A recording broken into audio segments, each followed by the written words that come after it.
Hola, quería compartir con ustedes esta técnica de conversación que estuve aplicando usando Claude 3. Me encontré con un podcast que me resultó muy interesante, pero al ver la duración me di cuenta que escucharlo completo me iba a tomar mucho tiempo. La charla con el entrevistador y el entrevistado era bastante larga, con saludos, presentaciones que consumen varios minutos. Mi interés se centraba solamente en un punto específico que daba el título a la charla, al podcast. Y quería saber solo eso, pero tenía que estar una hora escuchando el podcast. Entonces lo que hice fue lo siguiente.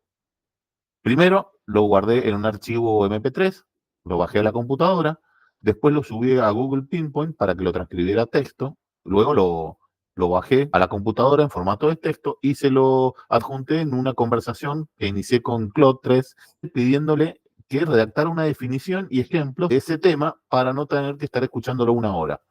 Bueno, el resto lo van a encontrar en este video. Un aviso. Primero, esta vez no empecé con un prompt estructurado, asignándole un rol y contexto, iniciando la conversación, sino que directamente le pedí que analizara el texto y que hiciera la tarea explicando el tema. Después de darme ese resultado, le pedí que hiciera la tarea, pero asignándole un rol.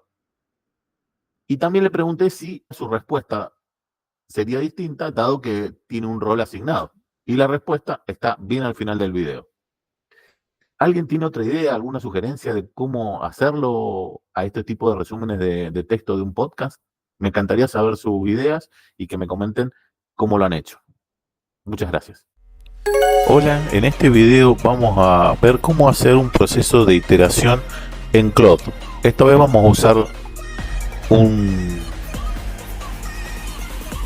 Claude en vez de ChatGPT y vamos a ver las capacidades que tiene.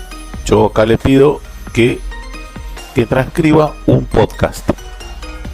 Lo bajé a la computadora y en Pinpoint, en Google Pinpoint, hice la transcripción. La sube y le pido directamente que haga una síntesis sin asignarle ningún tipo de rol. Que haga una síntesis de los puntos clave. Entonces, redacta 9 puntos. Lo interesante acá es que también me ofrece un tipo de conclusión. Luego yo le pido que, al ser lo que hace es bastante escueto, porque la transcripción era muy larga, le pido que además de hacer este punteo, me provea de algún tipo de ejemplos que en la entrevista la persona dice.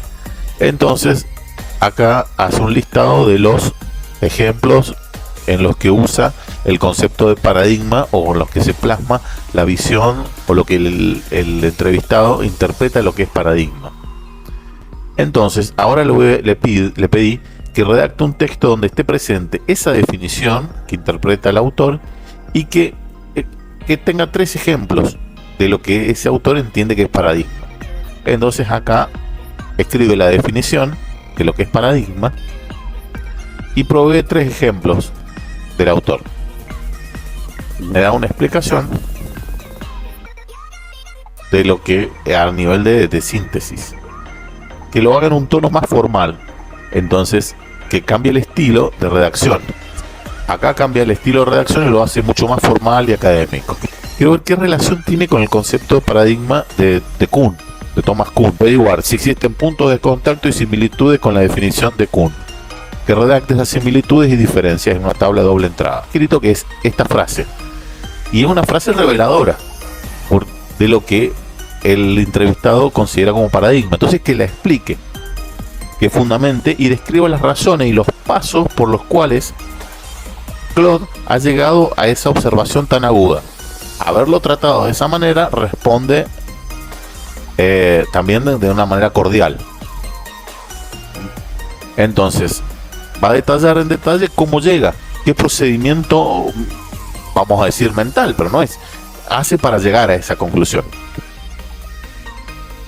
Todos estos pasos, estos 10 pasos.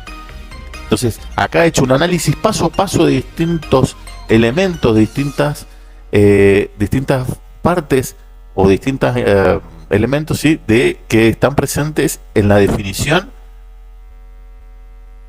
y los va a explicar de cómo llega a esta conclusión, a esa afirmación.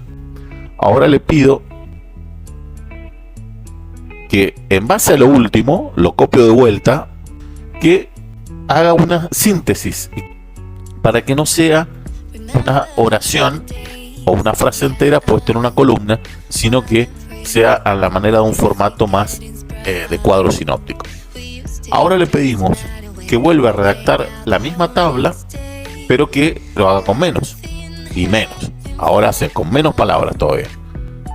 Hasta ahora Claude ha trabajado sin rol, con un cero prompt, o sea, sin asumir el rol, sin rol ni contexto. Ahora le voy a dar un rol y contexto, que asuma el rol de un antropólogo cultural, ya que el autor, el entrevistado es un antropólogo cultural. Le pregunto si hubiera respondido, si hubiera analizado las cosas de una manera distinta y qué cosas hubiera previsto de manera distinta. Acá plantea cómo hubiera enfocado de manera distinta su síntesis. Poner un rol, que asuma un rol para realizar un análisis, es significativo. Ahora le voy a pedir que vuelva a redactar la definición de paradigma, según lo que interpreta el entrevistado desde este nuevo rol. Y vamos a ver qué pasa. Claude tiene una cantidad de mensajes limitada por tiempo y también una extensión limitada para la conversación en su versión gratis.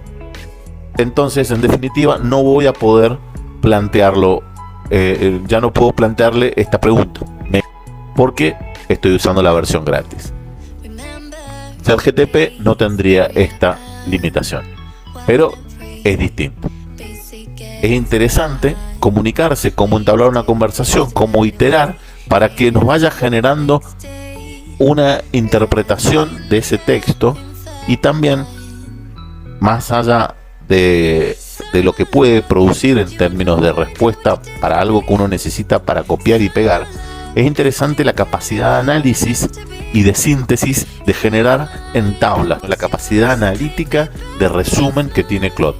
Lamentablemente es finita y muy corta en su versión gratis. Hasta otro video.